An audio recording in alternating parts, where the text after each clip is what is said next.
So welcome guys, we have a small gathering tonight. The other students bailed down on us. No, that's not true. Some people are sick and so they're not able to make it. So this is class number 4 or 7 elements of a spiritual person. And so this is actually the last class of this session. So we'll continue next session in April. So we'll do another series of classes so we can complete this class, the 7 elements of a spiritual person. And we actually spoke about 3 elements of a spiritual person. So before we jump into tonight's lesson, I wanted us to do a quick review of what we covered the last 3 weeks, okay? So to prime the pump, I'll remind you guys what we talked about, and then we'll get into some definitions. So we talked about first element of a spiritual person. We talked about authentic faith. Okay, we said that a spiritual person has authentic faith. Second element was spiritual disciplines. Okay, and the third element was moral boundaries. So let's talk about some definitions. How did we define authentic faith? What did we say authentic faith looked like? It's kingdom-centered. It's kingdom-centered. Yep, very good. What else did we say? We also said that it's having a great trust in God and having knowing that He can do anything. Yep. But also having the faith that we can trust Him if He doesn't accomplish what we ask for, I guess. Yeah. So we talked about faith. Authentic faith is trusting the character of God, knowing that God can be trusted, and relying on Him for everything. And there's one more element that we said that is super important, which goes with what Larissa said. It was that we needed to trust God's promises and making sure that we don't just pick any promise in the Bible and make it applicable to us, because not all the promises in the Bible apply to us. So it's trusting in God's promises that He made to us. Okay? And then the second element was spiritual disciplines. And what did we say about the spiritual disciplines? Was that the one you missed? Yes. You weren't there? Yes, sir. Okay. So, and since the videos are not uploaded yet, so you haven't watched it. So spiritual disciplines, what did we say, why were they important? Why are spiritual disciplines important? They help us do one thing. What is it that they help us do? Stay close to God, evidence you. Sure, of course, always. Praying, reading your Bible, help you stay close to God. But what we define spiritual disciplines as a tool to see the way God sees. So spiritual disciplines help us see the way God sees. Because when we see the world, when we see our lives, when we see things the way God sees, then we will act the way God tells us to act. And so that's the point of spiritual discipline. Praying, meditating, fasting, times of solitude, times of journaling. Any spiritual discipline we apply to our lives is designed to help us understand God, to help us see God better. Because the more we see God, the more we want to do what God says, the more we can trust Him. And then the third spiritual discipline we talked about last week was moral boundaries. Okay? And we said that moral boundaries help us do what? What do moral boundaries do for us? They help us to distinguish between good and evil. Absolutely. Yes. Yeah. To have limits in our life. Absolutely. Yeah. They help us set limits, proper limits, so that we don't go beyond what God has asked us. But we also said that essentially moral boundaries pave the way for intimacy with God. The more we abide by God's rules and commands, when it comes to sexual purity, when it comes to morality, the moral boundaries help us draw closer to God. They build intimacy with God. We also talked about the fact that, you weren't there yet. No, That's why I'm looking at you. You weren't there. So that's why moral boundaries, God gave us moral boundaries. They help us draw intimately with God, but they also pave the way for intimacy between us and our spouse or our future spouse. When we respect God's moral boundaries, then we can enjoy intimacy with our spouse and not have any guilt, not have any hang-ups, not have anything that would come and spoil that. And so that's what we talked about. So today we're talking about the fourth spiritual element, which is healthy friendships. So when you hear that term, when you hear the word, the term healthy friendships, what comes to mind? What do you guys think about? Good communication. Good communication, absolutely, because you can't have a healthy friendship or any healthy relationship without good communication. So healthy friendships obviously takes good communication. What else? Trust. Trust, okay? So a healthy friendship is a friendship where there's trust. Okay, good, good. Anything else?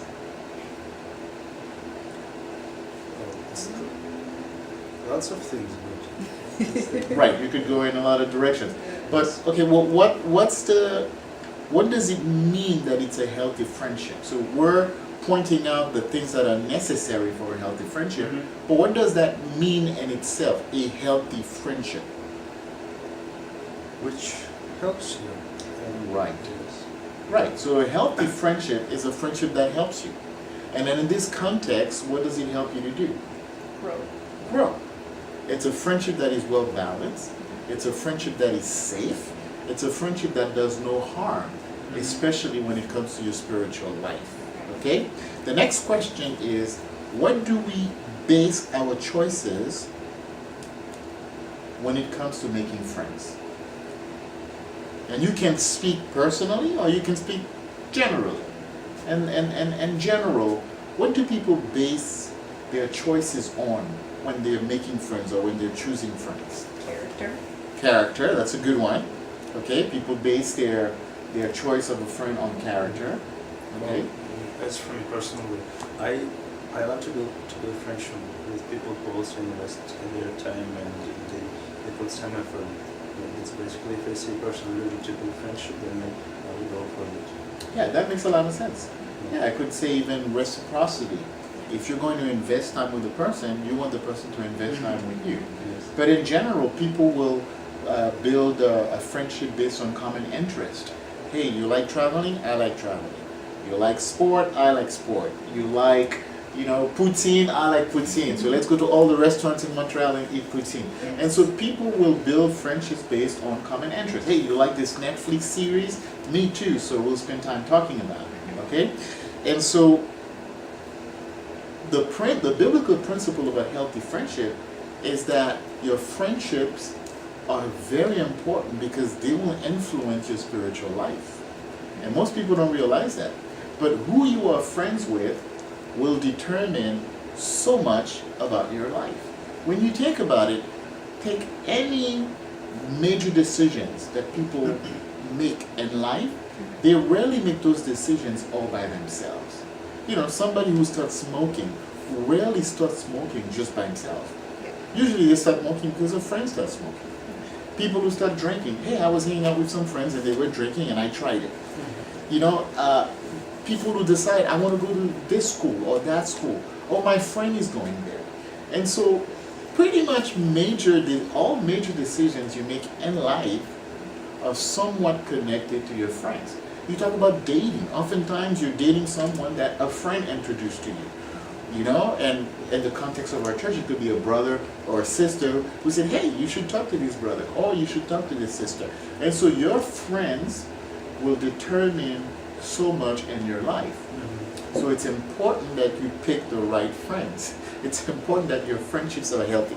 So, in today's talk, we're going to look at a case study of someone who didn't pick his friends right, or pick the right friends. And then we're going to look at 3 friends of David, 3 friendships that David had, King David, and then we'll see how they affected Israel. So the first passage we're going to read is in 1 Kings chapter 12.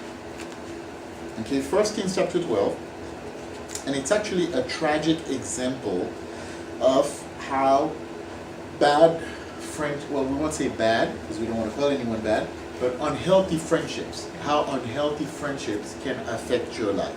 So 1 Kings chapter 12, and we'll start reading in verse 1. So I think I should give you guys a little bit of context especially if you're not familiar with the story.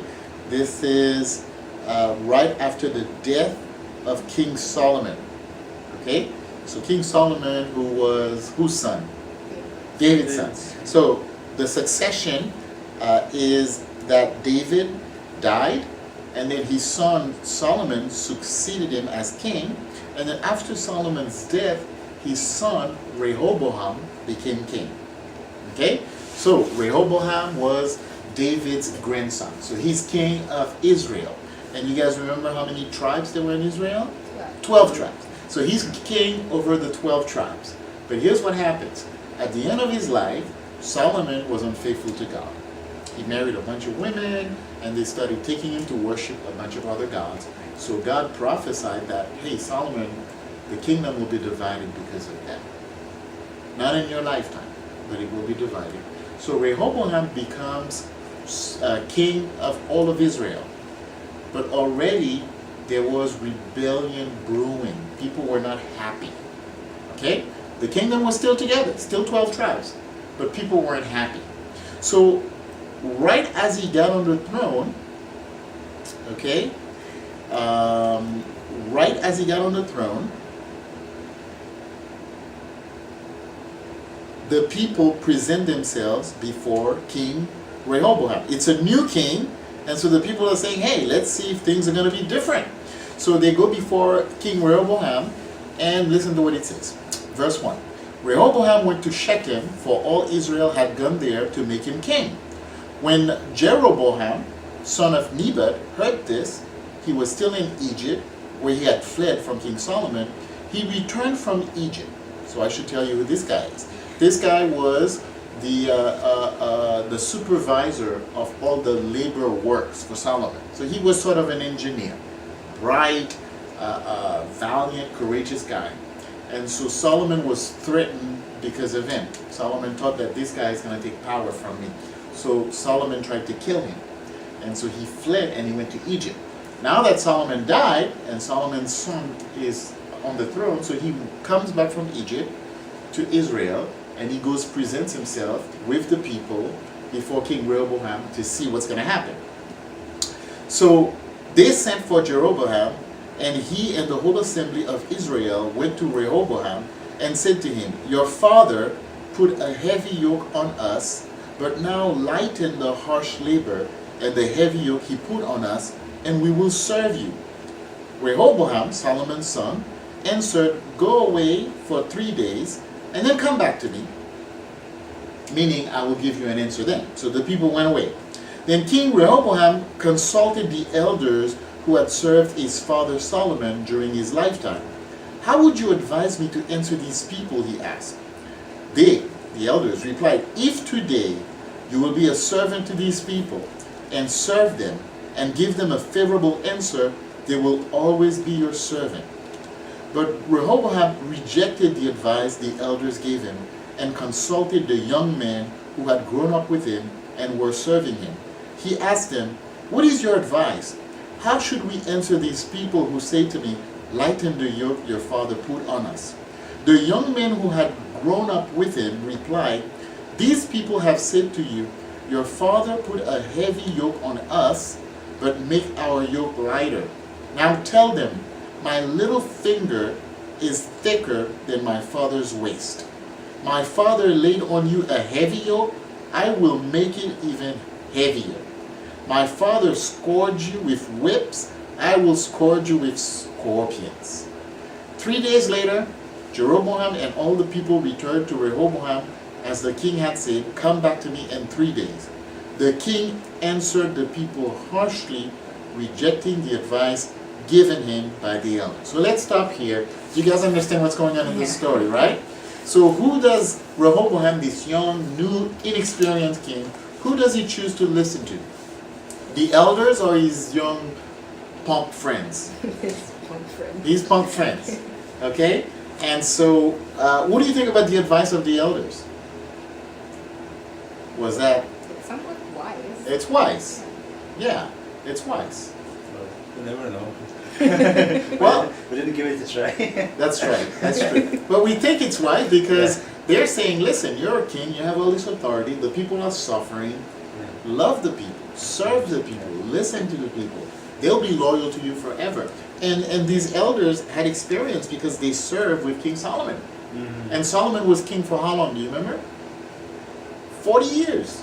So they were serving with King Solomon. So Solomon was at one point the greatest king there ever was. So they were wise. They had a lot of experience. But he doesn't choose to go with his father's elders and counselors and advisors. Instead, he chooses to go with his friends. And what was the advice of his friends? What did his friends tell him to do? To tell to the people? Be harsher, Be harsher. do worse. Do worse. Exactly. So don't be intimidated by them. Mhm. Tell them, I'm going to make your life even worse. So what kind of advice is that? Is that humble? No, not at all. Is that sensitive? No. That's very cocky and very aggressive advice. So ultimately what happened is that when he responded that way to the people rebelled. The people rebelled, and then he ended up with 2 tribes, and this guy Jeroboam started a whole new kingdom and became the king of Samaria or Israel, and then Rehoboam became the king of Judah. So the kingdom was divided between a northern kingdom and a southern kingdom. The northern kingdom was Israel, the southern kingdom was Judah. Jeroboam, this bricklayer, this mason guy, became king over 10 tribes. And then Rehoboam, Solomon's descendant, only inherited 2 tribes. And the kingdom was forever divided. That's tragic. We don't have time to go into all the repercussions and all the consequences, but it was tragic because Israel went down to idolatry, and then Judah soon followed, and it destroyed the entire kingdom of Israel. One decision. Okay? So this is a really tragic example of how unhealthy friendships can lead you, and not just you, but your family and everybody around you who depends on you, the wrong path. Okay? What do you guys think about that? That's intense. That is intense, right? Yeah. Yeah, that's pretty intense. So let's look at now some good examples of friendships in David's life. Okay? So the first one we're going to look at is Samuel. Samuel. Do you guys know who Samuel was? He was a prophet. He was a prophet, Yes. absolutely. And what role did Samuel play in David's life? He basically brought him to God. Totally. Yeah. Totally. He's the one that God sent to anoint David. Okay, so Samuel was a prophet. He's the one who anointed Saul, the king before David. But Saul was a bad king, so God rejected Saul. God chose David. Samuel went and he anointed David king. Now the problem is, after David was anointed king, he didn't start reigning right away. In fact, he was on the run for many years, and Saul was trying to kill him for many years. Here's what's interesting. This is years after David was already anointed king. And 1 Samuel chapter 19. And 1 Samuel 19. Let's see how we're doing with the timer. Okay, we have 6 minutes. So If you you'd like, I can check. want to check quickly? I think it should still be rolling, but Yeah, that's fine. good. So first, what do you say? 1 Samuel 19? Yeah. 1 Samuel 19, and let's see what verse we want to look at. Verse 18 to 24. Okay, 1 Samuel 19, 18 to 24. So, let's see. Let's see, it's 1 Samuel 19, verse 18 to 24. Okay, you guys there? Yep. So, it says, when David had fled and made his escape, he went to Samuel at Ramah and told him all that Saul had done to him. Then he and Samuel went to Naioth and stayed there. Word came to Saul, David is in Naioth at Ramah. So he sent men to capture him. But when they saw a group of prophets prophesying, with Samuel standing there as their leader, the Spirit of God came on Saul's men, and they also prophesied. Saul was told about it, and he sent more men. and they prophesied too. Saul sent men a third time, and they also prophesied. Finally, he himself left for Ramah and went to the great cistern at Succoth. Then he asked, "Where are Samuel and David?" "Over in Naioth and Ramah," they said. So Saul went to Naioth at Ramah, but the Spirit of God came even on him, and he walked along prophesying until he came to Naioth. He stripped up his garments, and he too prophesied in Samuel's presence. He lay naked all that day and all that night. This is why people say, is Saul also among the prophets? He prophesied, took off his clothes, he was naked and prophesied. Okay, this is a funny story.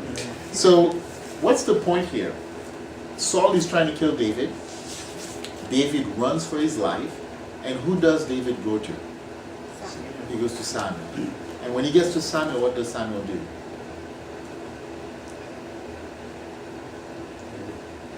I didn't get it there, but Well, let me ask the question another way. What does Samuel not do? well, Does he send him back? Oh, no. No. Does he say, "I'm sorry, I can't help you"? Yeah, no. What He does helps he do? him. He takes him under his wings. He protects him. He says, "Stay with me." In fact, he takes him from Ramah and to another town called Naioth. And then, when Samuel sends soldiers to get David, when Saul sends soldiers to get David, how does Samuel react? He's not afraid. He's not afraid. He doesn't act in fear and say, "Oh, you guys are looking for David? Don't kill me, here he is."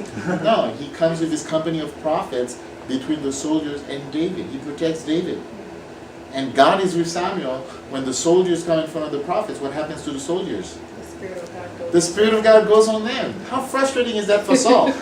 They come back and Saul says, like, "Well, where's David?" They're like, "We couldn't bring him. Why not?" "Because we started prophesying." Saul is like, "You guys got drunk." And so he sends a whole company of soldiers. Same thing happens. He sends a third company of soldiers. Same things happen. He's like, "I gotta go see for myself." And he goes himself, and what? Same things happen. Would David have been saved if Samuel hadn't been there? Not in the same way. Not in the same way. We could always say that God would have protected him, Yes. right? Because he was God's man. But the reality is that Samuel was there to protect him. And we can see Samuel, I see Samuel as a mentor in David's life. Okay?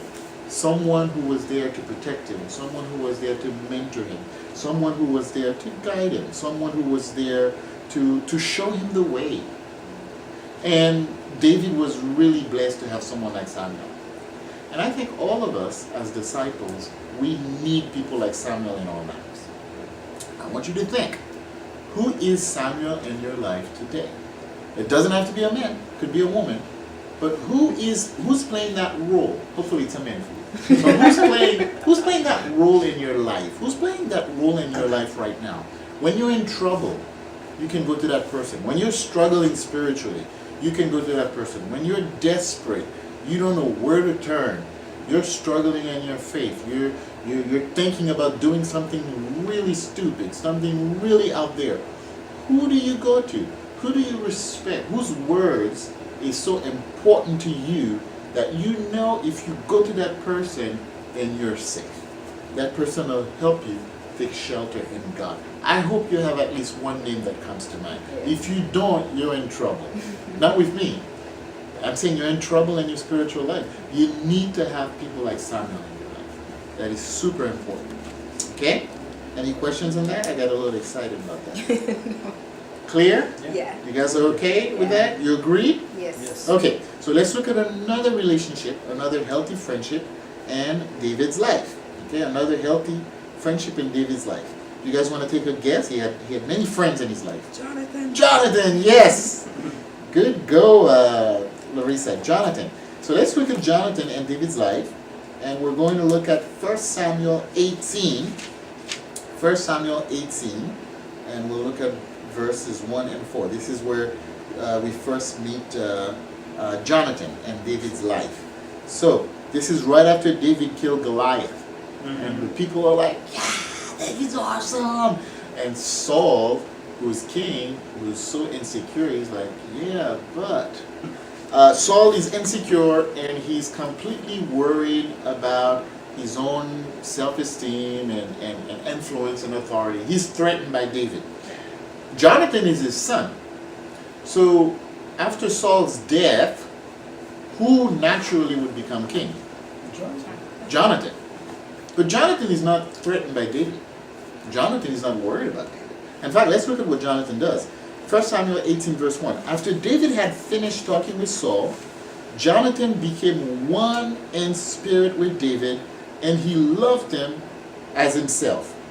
From that day, Saul kept David with him and did not let him return home to his family. Look at verse 3. And Jonathan made a covenant with David because he loved him as himself.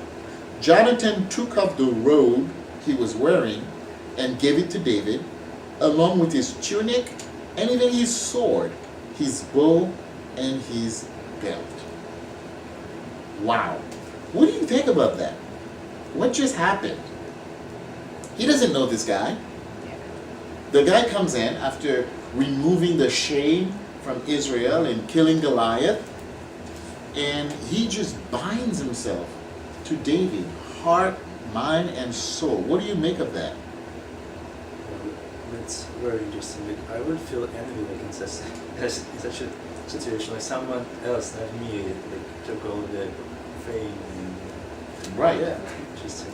But he doesn't feel that. Yes. He's not jealous, he's not envious, he's not insecure. And so there are certainly significance and that this act of Jonathan taking his tunic, taking his weapons, his belt, his bow, his sword, and giving that to David is really, in a way, giving David just his identity. It's really saying, I'm ready to serve you. I'm ready to be second to you. I recognize that you are an anointed, that you are someone that God chose. Okay? Now here's what's interesting. Throughout this story, we see that Saul gets more angry and more jealous and more threatened by David, and he tries repeatedly to kill David. And the one person who gets in between him and David is Jonathan. So let's look at a couple of passages on that. Actually, we'll look at one more passage about Jonathan in 1 Samuel 23. 1 Samuel 23, we'll look at verse 14. 1 Samuel 23, verse 14. 1 Samuel 23, verse 14. It says, David stayed in the wilderness strongholds and in the hills of the desert of Ziph. Day after day, Saul searched for him, but God did not give David into his hands. So Saul is relentlessly going after David. David is on the run. He cannot sleep in the same place twice in a row. He's moving, hiding in caves, going up the mountains, hiding in the valleys. So he's on the run, breathless, running for his life. It says, while David was at Horesh in the desert of Ziph, he learned that Saul had come out to take his life. And Saul's son Jonathan went to David at Horesh and helped him find strength in God. Don't be afraid, he said. My father Saul will not lay a hand on you. You will be king over Israel, and I will be second to you. Even my father Saul knows this. The two of them made a covenant before the Lord. Then Jonathan went home, but David remained at Horesh. So let's talk about this for a minute. David is in the desert. He knows that Saul is coming out to kill him with his huge army. What is he feeling? How is David feeling? What are some things that are going on through his mind? Well, any day you can die. Basically. Yeah. So he doesn't he's confused, first of all, because God said you're going to be king. He's anointed to be king, but then he said he's running like a criminal, like a fugitive. Okay, so he's probably really confused. Okay, and he's scared. He thinks he's gonna die any day. Right? What else is he thinking? You think he may be discouraged a little bit? Oh yeah, for sure. Yeah, he's very discouraged. He's very discouraged. His faith is probably at an all-time low. And then Jonathan probably risked his life because the dad didn't know, and if the dad found out, he had tried to kill Jonathan once before, okay, because he knew that Jonathan supported and favored David. So he's risking his own life and his relationship with his dad, and he goes, finds David in the desert. And what does the Bible say he does for David? He helps him find what? Find strength in God. And he tells him, don't be afraid. See, Jonathan is the kind of friend that only comes once in a lifetime. And those friends are more precious than all the gold in the world. They're the kind of people who are just going to lay their lives down for you. And don't assume all your friends will do that for you. Because there's saying it and there's being willing to do it. Jonathan is the kind of friend that David had who was willing to give his life for David. That's how much he loved David. I'm telling you, you need a friend like that. And if you don't have a friend like that, pray for one like that. I remember I was in Haiti one day. Well, I used to live there, so I was there many days. And I was so discouraged because I had a car and they had stolen the car. And I was just bummed out because I had no car now. I had to walk everywhere. And it was just really a really discouraging time. And I remember this brother who had a car, he had a nice car, but then his job had given him a car. And he was like, you cannot not have a car. You're moving all over the place, we're doing the ministry. Here's my car, my personal car. I'm lending you the car. And I said, well, but I don't know how much, when I'll have money to buy another car. He says, I don't care, just take it. Take it for however long you need it. Just take it. And I couldn't believe that. I just couldn't believe that this guy cared about me so much that he was willing to, and his job's card, they could have taken that any time. But he was willing to give me his car to make sure that I had a car. And I don't want to say his name because we're on video, but he's to this day, he's one of my best friends, if not my best friend. And we've known each other for over 20 years. He's an amazing individual. I wouldn't do anything for this guy. And I'm convinced he'd do anything for me. And I'm grateful to have a friend like that. And that's the thing. Who is your Jonathan? Do you have a friend like that? Somebody who knows you so well that they'll come to you even when no one else will come to you. Even when you don't want to see anyone. You lock your door, they'll break down the door. You can't keep them away from you. You know what I mean? There are some friends who come to you and you're like, I don't want to talk right now, and then they'll leave you. This kind of friend, you say, I don't want to talk right now, and they're like, I don't care. They're talking to me. And they're spending time with you. Do you have friends like that? You have to have friends like that. You have to look for friends like that because they're the ones who will help you in your most challenging times. Okay? So,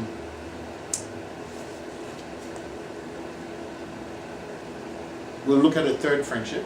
I was still thinking about Jonathan, just how inspiring his devotion to David was. In fact, when he died, the Bible says that David cried like a little child. And he wrote this song about Jonathan. He said, Jonathan, your love was better than the love of a woman.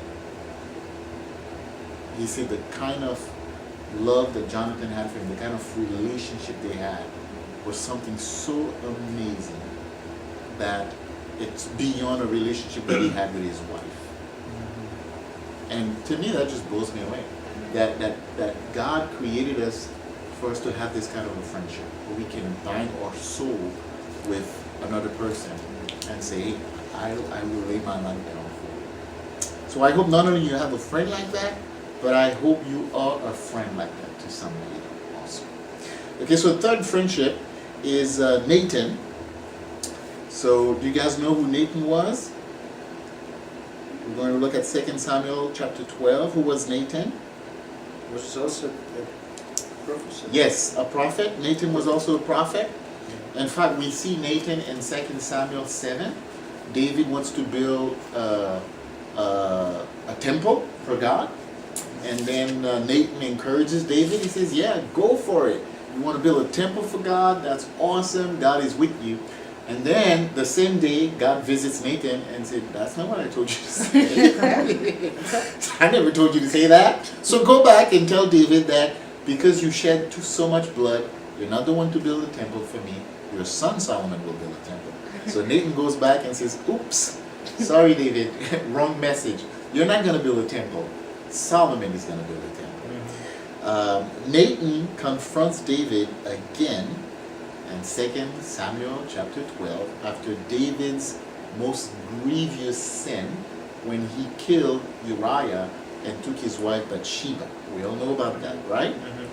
David was king, and he was a pretty powerful king. Very passionate guy, very talented, very handsome, very strong. Mostly everyone was intimidated by David. Okay? David committed this sin with Bathsheba. People knew. It wasn't done in secret. People knew. But no one challenged David. Okay? No one challenged David. Except Nathan. And 2 Samuel chapter 12. Now the whole world didn't know, but his inner circles must have known. They knew something was wrong. So David gets angry because Nathan tells him the story of a guy who takes advantage of his neighbor. Yes. Nathan was very smart guy. Nathan was very smart. He said, let me tell you a story, David. There's this poor guy who had this baby lamb. He took care of it like one of his daughters. And then his neighbor had a guest, and his neighbor was a rich neighbor who had flocks, many, and goats and sheep. And instead of taking one of his flocks, he took the little baby ewe lamb from his neighbor and killed it. And David was like, this guy's going down. That shouldn't be done. And then in 2 Samuel 7, This is you. Nathan said to David, David, you are the man. That's what you did, David. This is what the Lord, the God of Israel, said. I anointed you king over Israel, and I delivered you from the hand of Saul, if you could ever forget that. I gave you your master's house and your master's wives. I gave you all Israel and Judah. And if all this had been too little, I would have given you even more. Why did you despise the word of the Lord by doing what is evil in his eyes? You struck down Uriah the Hittite with the sword and took his wife to be your own. You killed him with the sword of the Ammonites. Now, what do you think David is thinking when Nathan, because he didn't see that coming, right? Yeah. He didn't see it coming at all. What do you think he's thinking when Nathan is blasting him with these words? Humiliated. Yeah, yeah. He's probably feeling humiliated. What else? Well, as we know the story later that he repented, so Right. he really understood the idea. He was pretty humiliated, pretty humble, pretty broken, pretty convicted, because he didn't see it coming at all. And here's the thing, Nathan was a subject of David. Later on in David's life, you see him going and bowing down, because again, David is the king. Yeah. Okay? A bad king could have killed Nathan. So Nathan is a subject to David. However, he was also the voice of reason in David's life, to guide David back to God's path. This is the third kind of friendship that you need. Someone who's going to be the voice of reason. When all your friends are saying, yeah, do this, you want to do this? Great, I don't see any problems with that. And then you're going to fall into a ravine. You need someone who's going to be the voice of reason, who's going to say, I don't care what people are telling you, this is wrong. This is wrong. That is not the way to go. That is not the choice to make. That is not the decision to follow. That is not the path to take. You need to have those kind of people in your life who are not afraid of losing their friendship with you. Let me put it this way. You need those kind of friends who love you more than they love their friendship with you.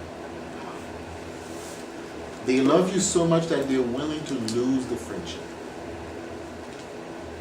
That's a healthy friend. That's a healthy friendship. The kind of friendship where the person is willing to lose that friendship so much that they love you and care about you and want what is best for you. Proverbs 13 verse 20 says the following. Proverbs chapter 13 verse 20. Proverbs 13 verse 20 says, walk with the wise and become wise, for a companion of fools suffers harm. Walk with the wise and become wise, a companion of fools suffers harm. And again, this is the principle of this lesson. The people you associate with the most, the people you surround yourself with, will have the greatest influence in your life. That's just, there's no getting out of this. There's no way to navigate this truth.